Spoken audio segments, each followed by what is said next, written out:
in listen-only mode.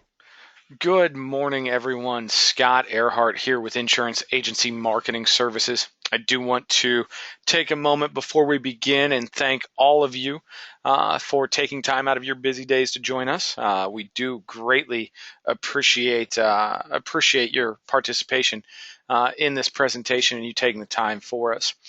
Today, we are going to look at a really, really in-depth and great presentation from Athene that they call their Index University. And there's a lot of great information that you're going to see that will help you to understand how volatility indices work, how Athene chooses to price their products, and how that benefits the consumer and give you hopefully some ammunition when you are meeting with your prospects so that they can better understand exactly how Athene's indexed annuities will benefit them and their retirement and financial goals. In order to present this presentation to you, we have our relationship manager, Mr. Mac Campbell, with us. Mac, can you hear us? I can, Scott. Thank you again for having me today. Hey, thank you, Mac. We appreciate you taking time out of your busy day to join us. And I would be remiss if I didn't introduce Mr. Robert Johnson as well, who's also on the line with us today. Rob is our internal at Athene and does a great job for us. Rob, can you hear us? Absolutely, I can. Hey, thank you for your time as well. So Athene is very, very well represented here today, and we're very thankful and excited to have them. Before I turn it over to Mac to give the presentation, a couple of housekeeping items that I'd like to go through. First thing is our phone number. You'll see it on the top left-hand corner of your screen. That number is 800-255-5055. If there is anything that we can be doing here at Insurance Agency Marketing Services to help you in growing your business in the life or fixed annuity markets, please do not hesitate to give us a call. We would absolutely love the opportunity to earn your business. Second housekeeping item are polling questions. Throughout the presentation today, I will launch a polling question or two. If you would please take the time to just click yes or no. We certainly appreciate everyone's participation in those polling questions. And the final housekeeping item before I get into a couple of introductory slides is questions. I know that there are going to be some questions throughout the presentation today, and I can tell you right now, Athene and the culture that they have created there is one of great transparency. So please type those questions in. Mac will do the best he can to answer those at the end of the session. He does a great job with them. So please don't hesitate to type in any questions. Or if you have any questions for me about insurance agency marketing services, we can certainly field those as well. That being said, let's get into a couple of introductory slides before I hand it over to Mr. Campbell. First slide that we're going to talk about is our Life and Annuity Academy. We host 3 to 4 life and annuity academies per year. We do not have dates for 2017 yet, but I'm sure we will have at least first quarter dates here fairly shortly. And as I talk about the Life and Annuity Academy, I am going to launch our first polling question of the day. And what I'm going to ask you in that polling question is if you'd be interested in more information on our Life and Annuity Academy. If you click yes as I talk about this, it's not a commitment on your behalf to go. Simply what that does is generate an automatic email to you that will give you a little more information about our academies. Also, it will put you onto our interested parties list so that you are the first individuals we reach out to once we have locked in dates for our next academy. Now, what makes a Life and Annuity Academy beneficial to you, the advisor? Well, we want to make it worth your while. We want to differentiate ourselves and our programs from our competitors out there. We don't want it to be just a product show. So what we do is we have the guideline that we need to bring marketing ideas and sales tools to you in these Life and Annuity Academies that will give you the ability to automatically go back to your practice, implement them, use these tools, and increase your sales and closing ratios. And we think we've got a pretty good system to do that. So internally here at Insurance Agency Marketing, Excuse me, sorry about that. Internally here at Insurance Agency Marketing Services, we'll bring myself, Mark Raymakers, who is our life director, and Matt Neal, our creative director. And what I will do while I'm there is go through some in-depth training with you about annuities. We'll look at income riders, not how they work, but where they fit and how you can implement them in a specific case design to help your prospect and client meet their retirement goals and their income needs. We'll also look at volatility indices. You'll get a look at some today, but we'll go through in depth several different volatility indices, how they work, how they're positioned, and what might make them beneficial in your specific case design. I'll also go through different tools that we have to help you make sure you're finding the best product and best fit for the specific niche your client is in need of. Mark does a great job presenting to you single premium life and how to utilize that for wealth transfer purposes. We'll also go through some looks at IUL as multi-generational gifting, overfunding of IUL for the tax-free retirement, a lot of different tools there. Matt Neal, our creative director, will go through everything that we do for our producers here at IAMS to help them with branding, with name recognition, website optimization, search engine optimization, a lot of great things out there that we do to help our producers be more relevant in your specific space. We will also bring in our ownership and executive team. We are owned by Steve Murray and Charles Hiring.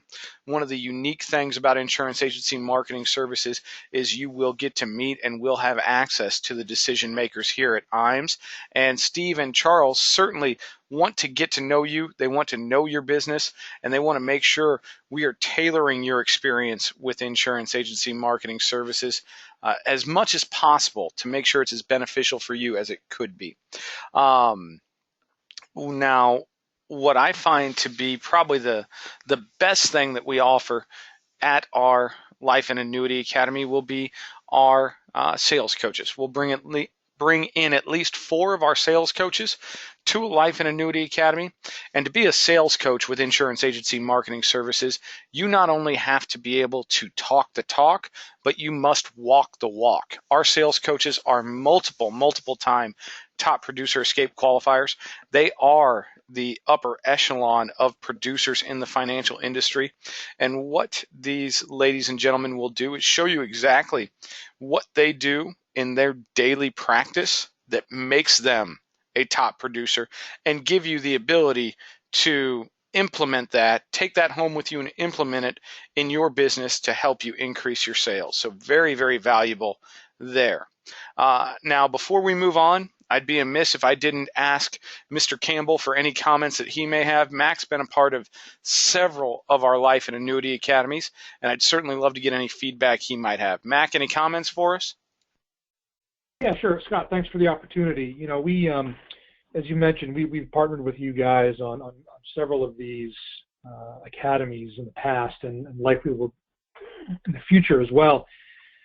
And, you know, what you guys bring to the table is a lot different than what I've seen other groups do. You know, we add a second night to the programs, at least when you partner with us. And there's a ton of content there, as you just said. And from our perspective, the folks at Athene, you know, you'll hear from Rob, my internals, as well as John Cravens, and of course myself. You'll hear from our company executives. If he's available, we try to get our CEO, Grant Kvalheim, up in front of you guys and everyone there to ask questions. And, you know, we're all about being transparent. So it's always a lively discussion when he's able to join us. I think from my perspective, though, you know, once our version of the content, the Athene content, has concluded, I love sitting back and watching the rest of the production unfold because it really is about the producer, those in the room. And Scott mentioned, you know, the advisors that are there, they're all successful that are presenting to you. And the fact that they are willing, really willing to share how they got there, I think is a great story. In addition to that, you know, I've been in the business almost 20 years and I've traveled all over the place working with producers. I was a producer myself for a while. There's no one way to succeed in this business. And what you'll find when you attend one of these events is you're going to, you might be sitting across the aisle from people from California, Florida, Maine, I mean, really anywhere from the country, all successful, and they all do it a little different. So there's a lot of opportunity for you all to share with one another what makes you successful in your specific business. And I think that really is where you get your value. So again, just a couple quick comments there, Scott. Again, thanks for the opportunity to talk about that. Hey, thank you for the comments, Mac, and we do always appreciate it when Athene partners with us on our Life and Annuity Academies. That being said, I know we spent a few minutes here. I'm going to close down this poll and we're going to move on. If you haven't taken the time to click yes or no to the polling question, we'd certainly appreciate your participation there. Thank you, everyone, and let's move on. I mentioned Matt Neal on our previous slide and IAMS Creative. We do have an in-house creative team. We've got graphic designers. We've got marketing specialists to help you with branding, with mass marketing. As you can see, we can do pretty much anything out there that your local PR firm or graphic design team can do. And we can do it for you normally in a much quicker fashion and in a much more cost-effective fashion. And you certainly will not give up any of the quality you're accustomed to. What I'd tell you is if you're a licensed producer with insurance agency marketing services, give Matt Neal or someone on his team a call. Here in office at 800-255-5055 and chat with them about what they can do to help you really increase your brand recognition and your marketing deployment in your given area. Certainly a worthwhile conversation there. And if you're not licensed with insurance agency marketing services, but would like to learn a little bit more about what IAMS Creative can do for you, please give him a call. He'd absolutely love to chat with you, or someone on his team would certainly be more than willing to chat with you about what it is that we do. New producer bonus. For those of you who are new to insurance agency marketing services, or if this is your first introduction to us, you will be eligible for the new producer bonus. It is based on production within your first 180 days of being licensed. As you can see, at all three levels you can qualify for. We do have some great reward cash bonuses, business building tools, personal perks. So I would encourage you to take advantage of new producer bonus. If you need to know where you stand for new producer bonus, reach out to me. Let me know. I can get that calculated for you. Or if you'd like to talk a little more in depth about how it works, I'd certainly love to have that conversation as well. Easy money now. All I want to talk about for the next probably 2 minutes is putting dollars back into our producers' pockets. And I'm going to start on the right-hand side with marketing reimbursement. Marketing reimbursement is a great, great tool. Rough numbers on that: for every $100,000 in fixed indexed annuity premium you place through IAMS, we're going to put $200 into your marketing reimbursement account. What makes our marketing reimbursement so much more lucrative than our competitors out there is we put very, very few restrictions on that account. We will let you grow that account as large as you would like to grow it. We're not going to cap you out anywhere. We also aren't going to put a timetable on your marketing reimbursement account. We're not going to make you roll that out quarterly or annually, anything like that. We consider this to be your money, and we consider it to be a great way for us to show you that we do want to partner with you in growing your business. So this is your dollar, and you, who are the CEO of your respective business, get to utilize that dollar as you see fit. One thing I do want to point out is when I say lack of restriction, that includes vendors as well. If you have a vendor that you have had success with, are comfortable with, want to continue to use, we want to encourage that relationship. All we're going to ask is that you submit a receipt to us for the marketing expense you had, and we'll cut you a check, normally same day, to help you offset that expense. If you'd like to know how much is in your marketing reimbursement account, or a little bit more about how marketing reimbursement works, just let me know. We can get that done for you. Now I want to move on to the left-hand side of our screen in our referred producer program. Our business here on the wholesale side of the industry is real similar to yours out there in the field, in that one of the best leads we're ever going to receive is a referral from one of our valued clients, or you, our valued producer. So we want to make it worth your while to refer other producers to us. When you refer a producer to us and they choose to pick up any license with insurance agency marketing, we're going to send you a check for $50 just as a thank you for that referral. Now, where the real money comes in is as your referred producer writes business, we're going to give you a 20 basis point override on that.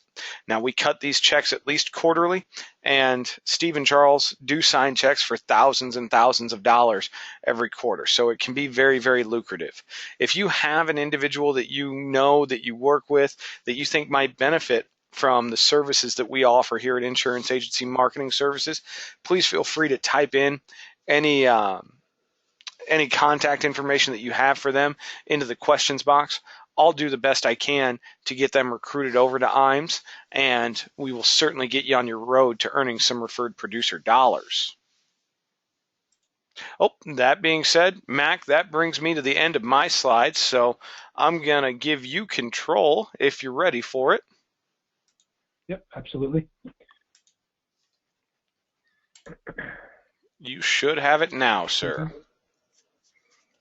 Wonderful. Scott, as usual, if you wouldn't mind, verify that you can hear me okay, and if you can see the first slide on the screen there, indexed view. Absolutely, I can hear you and we can see it. Great. Thanks again, Scott, for the introductory comments. And well, first, I hope everyone had a great Thanksgiving.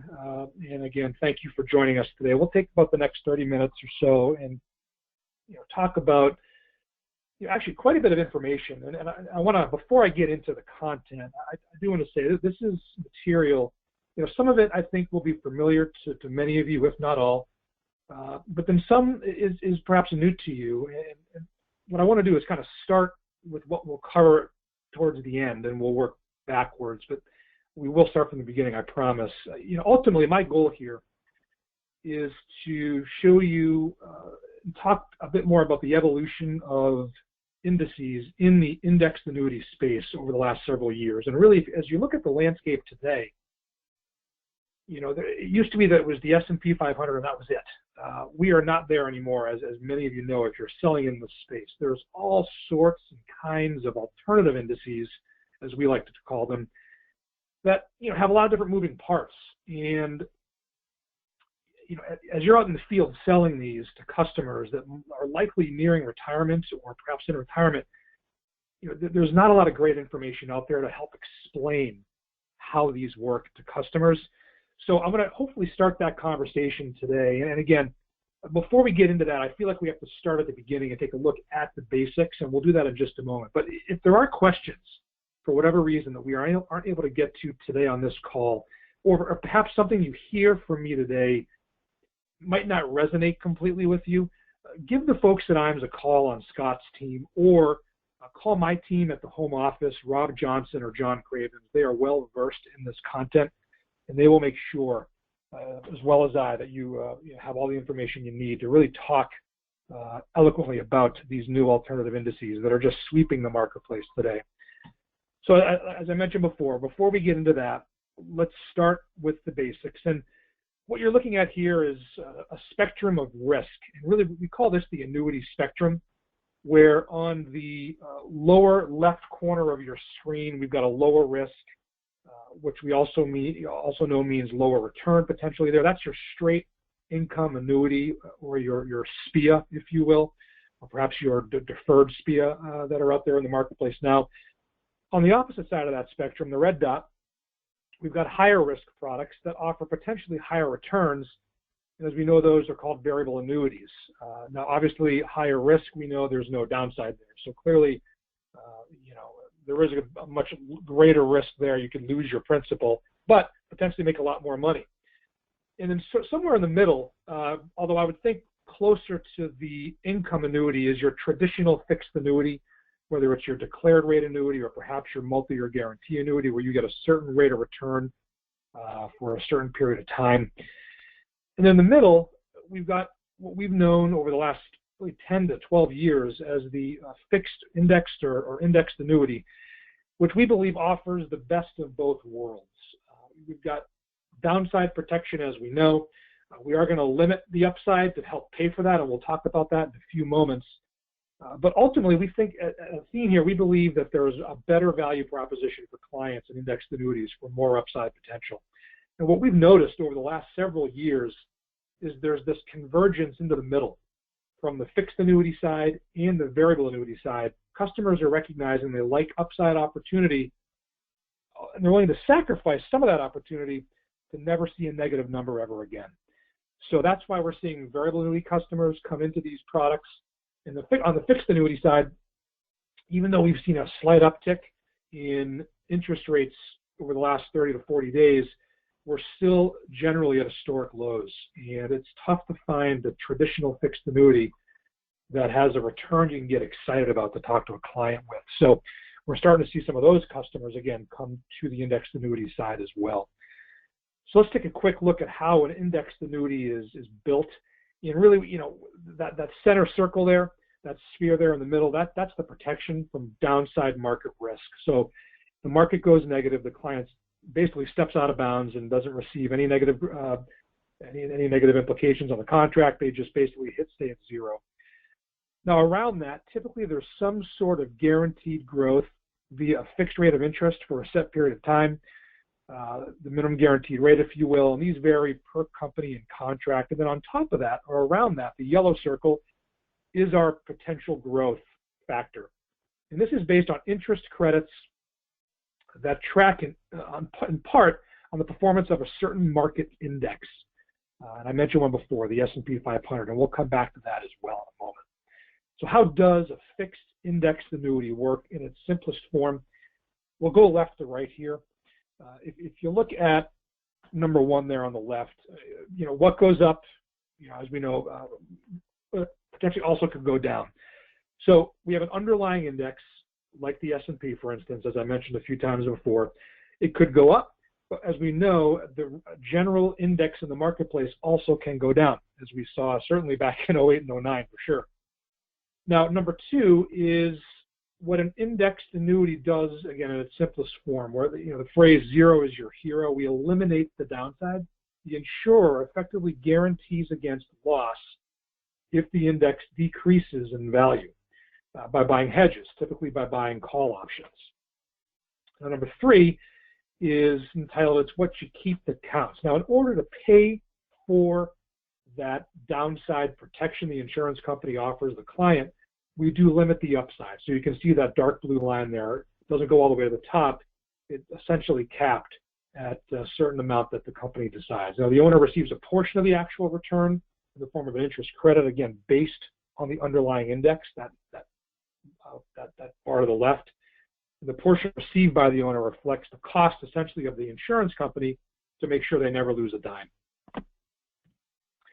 Now, there's three common crediting strategies, and again, I mentioned at the beginning of the presentation, there are parts to this of these slides that you will likely be reviewed for you, and that's kind of where we're at now. But again, I want to sort of build the story into the alternative indices, which we'll talk about later on.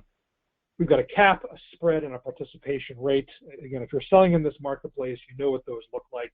You know what those mean. Very quickly, however, the cap is just simply a ceiling, which we apply to the index change.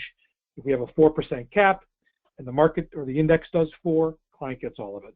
The index does 8 or 12, again, they're still capped at that 4%. Now, a spread works a little differently. This is a rate that is deducted from a particular indexed return. So if we have an index strategy with a 2% stated spread, index earns 4, we take the 2%, client gets the rest, so they get 2. You see 8 and 12% there. On a 12% return, we take our 2, client gets 10. So clearly in that kind of strategy, potentially more is available on the upside, more of a home run type strategy, if you will. Then on the far side, we've got a participation rate. This is a situation where a client just simply receives a percentage of any indexed increase. So if we have a 90% participation rate, we can see if the index earns 4, they get almost all of it, 3.6, 90% of it. If it does 8, they get 7.2, and so on and so forth. So different ways of paying, again, for that downside protection. We can cap it, we can apply a spread, or we can apply some sort of participation rate to help the insurance company make sure the client never loses money.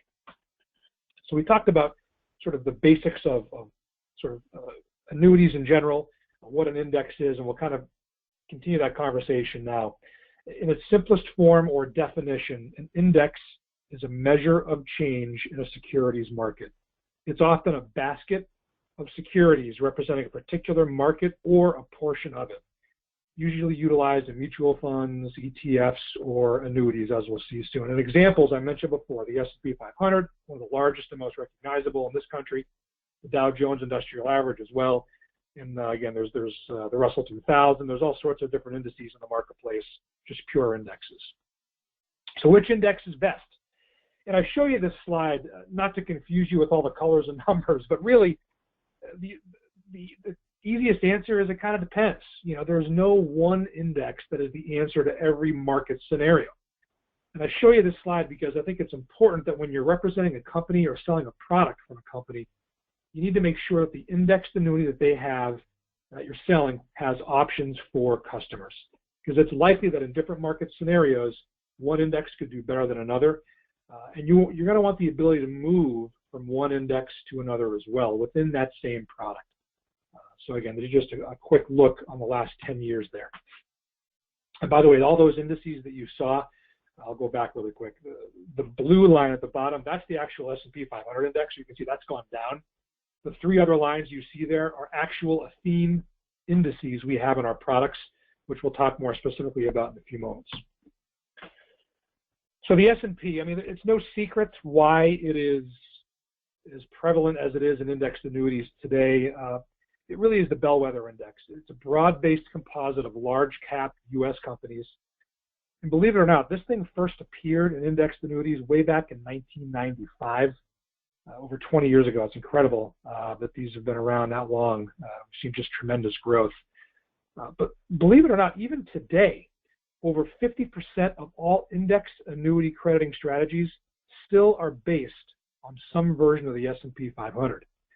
So despite the fact that we've seen a ton of innovation, it's still a very important index, and we actually have that indexed in our strategies as well, and in some of them.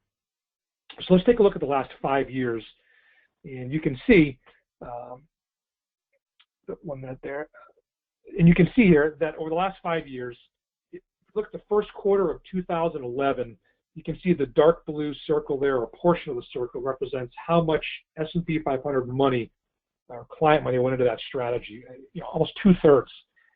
Fixed 21%, you know, multiple index there a little bit, but you'll notice that virtually no money at all went into the alternative indexes, which we'll talk more about. Scott, can you verify if you can hear me okay? I'm noticing there's some audio difficulties. Can you hear me okay? Yeah, we can hear you great. Okay, great. It's probably just a computer issue. My mistake. Fair enough. So again, I guess the takeaways here, we've got an S&P 500 situation where most of the money goes there, and then on the opposite side, virtually not a dollar or a dime goes into any alternative indices just 5 years ago. I'll fast forward to Q1 of this year. We still see that S&P 500 is very prevalent, as we talked about, and that's a good reason for that. But notice the growth in that red section, the alternative indices. Over 20, almost a quarter of the funds are going into those new and innovative indices that, again, some have a lot of moving parts, but we have to make sure we can explain to them to customers so they understand them. And let's talk about, over the next few slides, why the shift has happened. So as we do that, we'll compare sort of a traditional index versus one of these alternative indexes. And we'll talk about really 3 different pieces of the puzzle. We'll talk about the constituents, or said another way, what are these indexes or indices made up of? We'll talk about if there's any maintenance or management, if you will. And then is there a layer of risk control? And that last term, risk control, that's a term that is really commonplace over the last 3 to 4 years. As we're seeing interest rates continue to be at historic lows, carriers have been forced to be creative in designing indices that still can provide value to clients. And the alternative index is, I believe, the way to do that. So if we look at the traditional index on the left there, compared to the base index, it tries to track, it's directly correlated to that index. So in other words, as the index rises, so will that traditional index strategy. As it goes down, so will that index go down as well. An alternative index, however, specializes in a group of stocks or other assets that may be non-correlated. There could be a combination of multiple asset classes or multiple indices within a single strategy. So if we've got a non-correlated asset, that means that when the market zigs, it will zag. So it can potentially do the opposite than a traditional index would do. Now, they don't all do that, but some do, and I think that's a valuable thing to understand. Let's talk about maintenance. With your traditional S&P 500 index with a cap, it's essentially static. It's set up to follow and track the index it is based on, and that's all it does. With an alternative index, many of them apply an algorithm that drives rebalancing or reweighting of the assets within the strategy to maximize returns for the client. Now, that algorithm or that formula, if you will, is rules-based. So it's automatic. It's not based on emotion. But again, there is a lot more maintenance potentially with alternative indices. And then risk control, again, your normal S&P 500 or Dow Jones strategy does not need a layer of risk control because many of those have caps, which, as we know, are quite low today. Whereas alternative indices, because they're typically uncapped, there is a layer of risk control. And that risk control is there to stabilize returns for the client, but also the company. And we'll talk more about that in a moment as well. If you've sold our products in the past, you may have seen this slide or even potentially in a client brochure. This is simply a graphic that helps customers understand what risk control does. It tries to eliminate volatility as much as possible. And the way it does it, if we have a base index on the left and we have a particularly volatile period in the marketplace, so we're going to follow the top line of that chart, what that index will do is increase its cash exposure versus its index exposure, thereby taking volatility, or some of it anyway, off the table. And then it returns any returns it will do into the index. Now, the opposite is also true, however.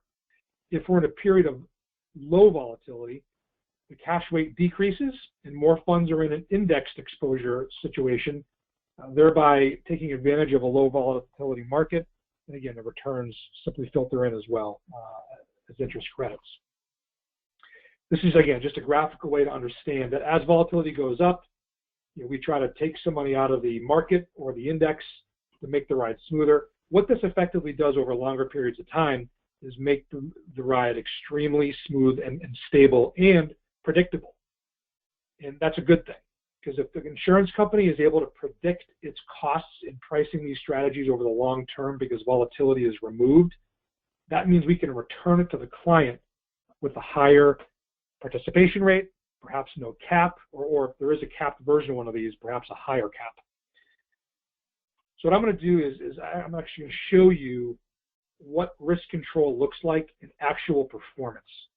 So this is sort of a version of that last slide I showed you a few moments ago, but we're going to eliminate some of the moving parts. The blue line you see is the pure S&P 500. I guess that's light blue or perhaps green or whatever, aqua line. That's a strategy that's based on the S&P that we have in our portfolio, but we have a layer of risk control surrounding it. So you can see what happens.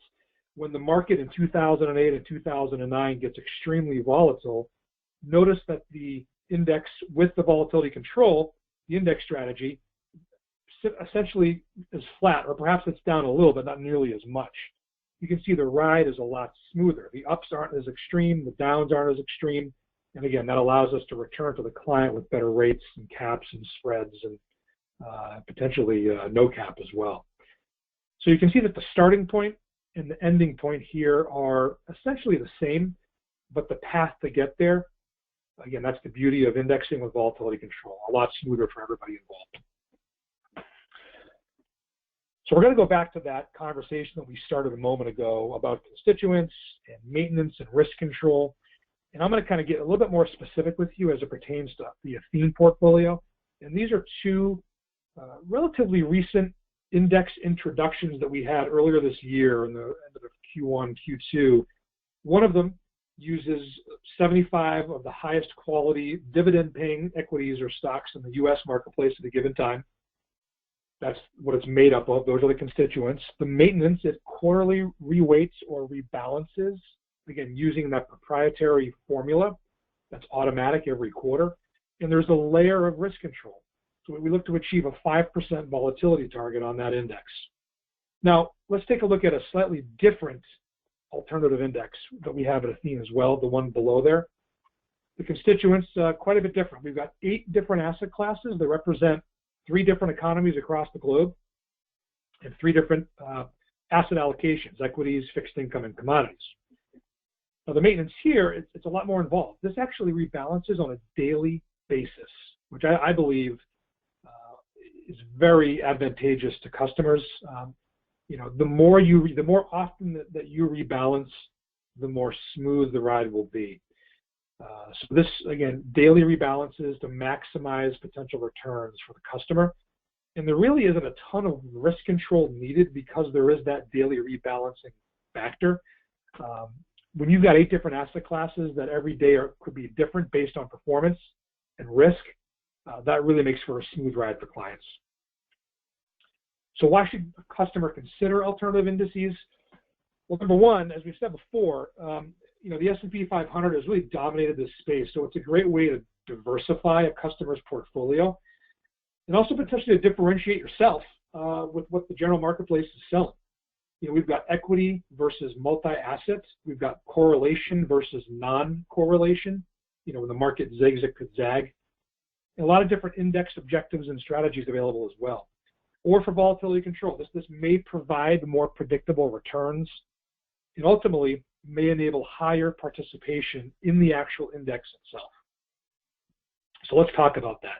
If we've got an index without volatility control on the left, you see that larger arrow, and now we've got that same index with a layer of volatility control. You see the upside is lower. Well, why would a customer settle for less upside by using a volatility control index? It's not what you, it's what you keep, as I said, that counts, right? As we discussed, having volatility control around an index strategy allows the company to price it more competitively for the client. So if we've got a non-volatility control strategy on the left, the cap will be a lot less than the one on the right because, again, the carrier has managed the volatility there. So there's a great reason, I think, to really consider a volatility control strategy for clients. So now let's talk about why these indices. Let's look at the carrier view compared with the customer view. And we've kind of hit on some of these topics already, but just to kind of summarize, the carrier view, volatility controls are lower, our costs are lower rather, and more predictable. That translates to higher participation and more predictable renewal rates for clients. We all know how important renewal rates are as well as an advisor. Again, go to the carrier view on that second one. Carriers can offer differential customer value, and customers can now have real choices of indexed annuity strategies and options. And the fee upside potential is more competitive. Again, translates to the customer. These strategies can offer greater upside as a result of the predictable nature of them. So now we're going to go back here and show you this exact same slide again, but for a different reason. If you look at this, is sort of looking at the marketplace through a telescope over the last, call it 10, 11 years. Now we're going to take our telescope, put it away, and get our microscope out and look at a 7-day period in the marketplace. So a real micro view, so we can really see on a daily basis what volatility control and alternative indices potentially could do for clients. Now, interestingly enough, the 7-day period that I chose was the 7-day period immediately following when Great Britain exited the EU. So right after Brexit, we all know how volatile the market was during that week. So if you look at the S&P 500, which was the blue line at the bottom, you can see that immediately afterward it was down, almost 3, then 5%, but then it did rebound. So at the end of the week, it actually was slightly positive. But again, that's a volatile index. That's what the S&P 500 does. Now notice, the index right above it, or the line right above it, is the S&P 500 with a layer of risk control. So you'll notice that it still did track negative a little bit, but as we said before, because we've smoothed out the ride with that volatility control feature, It didn't go down as negatively. So the lows weren't as low. Now let's go to the top, the red line. That is the strategy that I discussed with you a moment ago that has all the different asset classes that rebalances daily. Because it has the different asset classes, what it was able to do immediately was go into asset classes and economies that were not adversely affected by the Brexit situation. As a result, this thing was actually positive during a week of generally negative market exposure. So you can really see the power of what an alternative index can do for clients. And again, this was not based on emotion. This happened automatically. So for my money, if I've got a customer, while I do love the S&P 500, I also like the ability to have an index that zigs when the general marketplace might zag. So 3 questions that Athene asks when we develop a new index or partner with an investment bank to help us develop an index are, is it a strong design?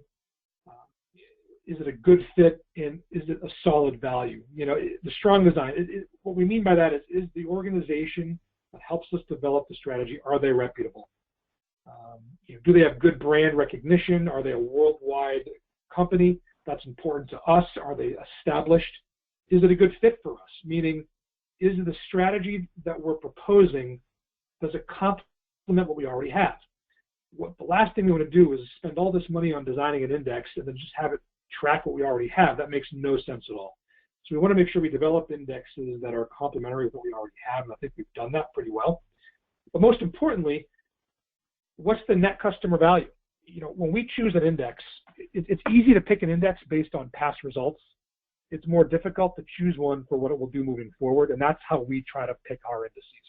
Not for what they've done, but what they will do for clients down the road. And this is a lengthy process. This takes sometimes up to a year for us to vet and really plan on how the strategy might work, and frankly, if it will work for our customers. So we'll close with a few slides here, and then we'll take some questions in the remaining time, 10 or 15 minutes here. I mentioned illustrations.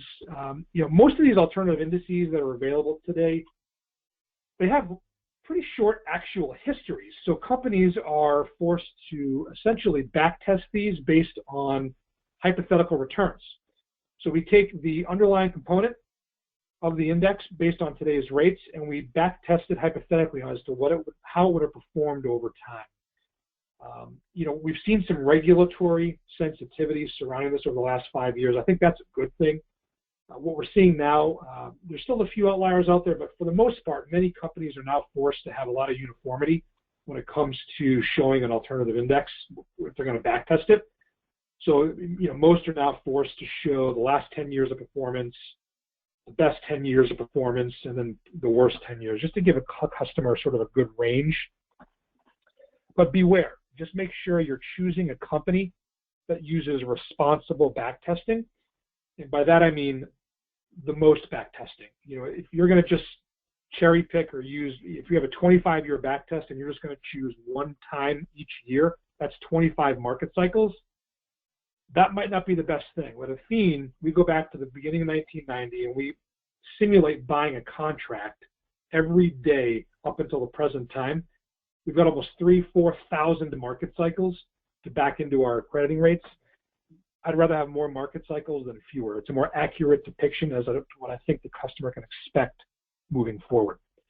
So in front of you, we've got, let's say we have 2 products. Product number 1, we've got income at age 55 that generates $4,100 a year. At age 65, it goes up to $13,426 if they defer that long. Or the client could choose product number 2. Out of the gate, it's the same $4,100, but over 10 years, you can see it's about $4,000 less in income. Well, naturally, I would say 99 times out of 100, if not 100 out of 100, clients are going to pick number 1. The reality is, everyone, these are the exact same product. We've just chosen different market time frames to illustrate them. So this sort of highlights that potential opportunity to cherry pick returns based on past performance. Make sure the company you're selling uses responsible backtesting for their illustrated rates. It makes a huge difference as to what the client, I think, can expect or actually receive down the road. So in summary, we believe in this concept called net customer value. Return times participation equals net customer value. Will indexed annuities perform for clients? We believe they will over long term, and we believe alternative indices are an important part to your business potentially, and for a client to really have the opportunity to get some good growth without volatility in a period of, again, historically low interest rates. So Scott, with that, that's the prepared remarks. A lot of material was covered. I'll let you take control back, and I'm happy to entertain any and all questions in the remaining time.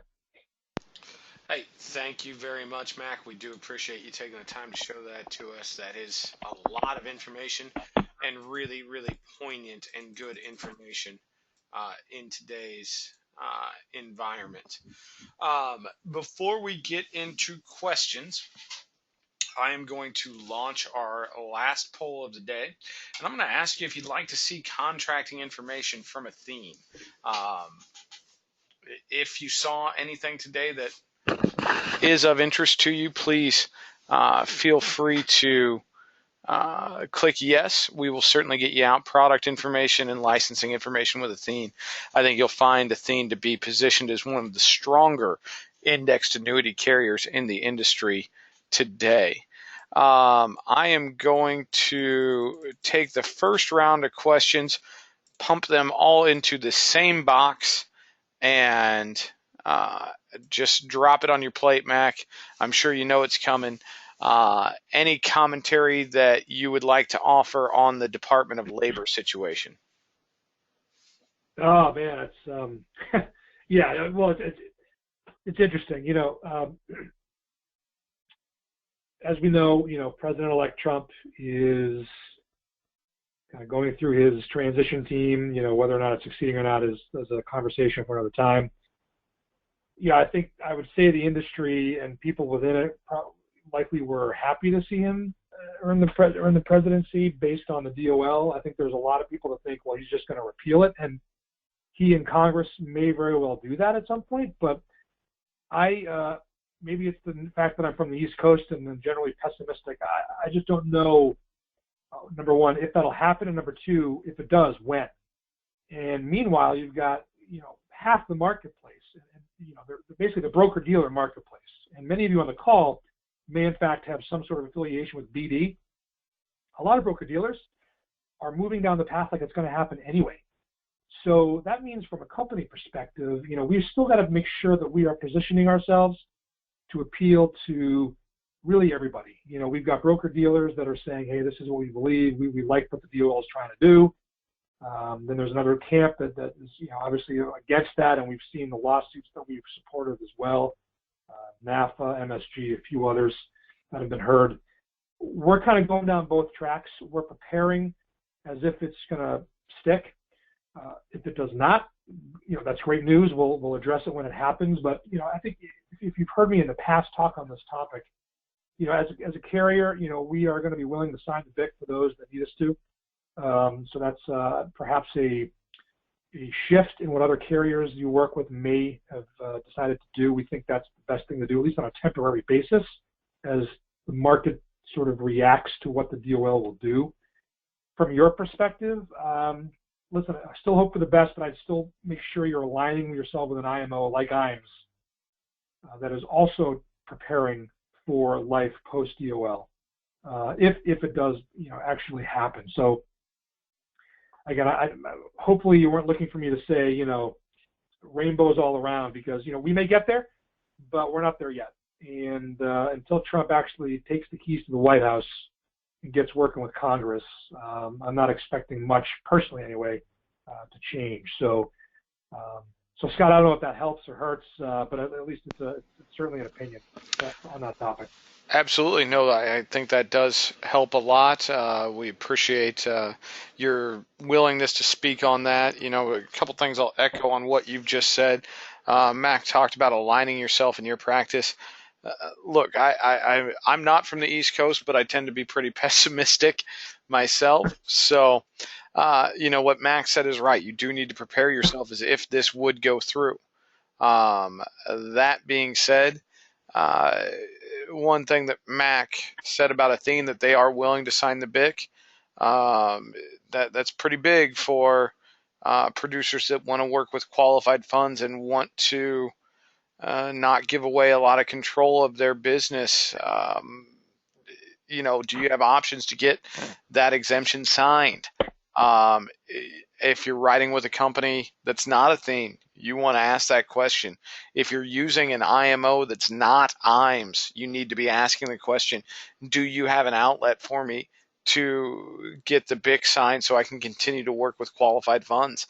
If your IMO doesn't have an answer, or if your IMO says, oh yeah, absolutely, this is exactly how it's going to be, I think you need to pump the brakes a little and take a look at that conversation. We don't know right now exactly how that's going to shake out. And your IMO needs to be able to tell you, this is what we'll do if this happens. This is what we'll do if that happens. Well, here at IAMS, we've got options for you. We've developed a new corporation to make sure that we're able to do this for you and help you with that business. So if you'd like to have a conversation about what we're doing to be able to make sure our producers are still able to work with fixed indexed annuities with qualified dollars, don't hesitate to give me a call. I'd love to have that conversation with you. That being said, Mac, next question on the docket looks like the back testing conversation or portion of your presentation kind of resonated with a few people here. How can you tell what back testing method a carrier uses? Yeah, no, it's a good question. Well, there's really two ways. One of the great things, and I catch myself as I'm about to say this. What I'm going to say is one of the great things that the model regulation brings to the table. I never thought that I would love more regulation, which ultimately makes our illustrations a lot longer. But the reality is, because there is a lot of uniformity in how companies are required to illustrate now, generally the back testing methodology is right on the illustration itself. So that's one of the model reg laws. If for some reason it's not immediately apparent when you're looking at the illustration, just call the company and they'll tell you exactly what they do. But generally, I've seen it on all of our illustrations, usually in the footnote at the bottom, or perhaps some of the end notes in the back. But that is one of the rules that is passed. And most states, I think, are adopting it. We're domiciled in Iowa, and we've had it for years. So we were sort of an early adopter of that. We're a big believer in that. And again, it's all about being transparent. So look at your illustration, look at the bottom, or perhaps the end and the notes, and it should be there. That is absolutely where it should be. So yeah, and if you have any questions on that, feel free to give our marketing office here at IAMS a call, or our illustrations team. They can readily answer that for you. That being said, Mac, that brings us to the end of the questions.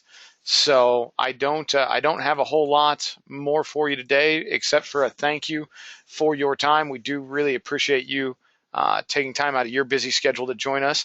Any commentary or any final words for the group before we sign out? Well, just again, thanks for the opportunity to talk to everyone today. Have a great holiday season forthcoming here, and let's have a great finish to the year. Look forward to working with you. Hey, again, Mac, thank you for the time, and to everyone, or for the time, and to everyone that joined us. I know 50 minutes, an hour out of your day is a lot to ask. We really do appreciate you all joining us. And if there's anything that we can be doing here at Insurance Agency Marketing Services to earn your business or help you to better understand Athene and Athene annuities, please do not hesitate to give a call at 800-255-5055. We'd absolutely love the opportunity to be working with you. Thank you, everyone. Have a great sales day.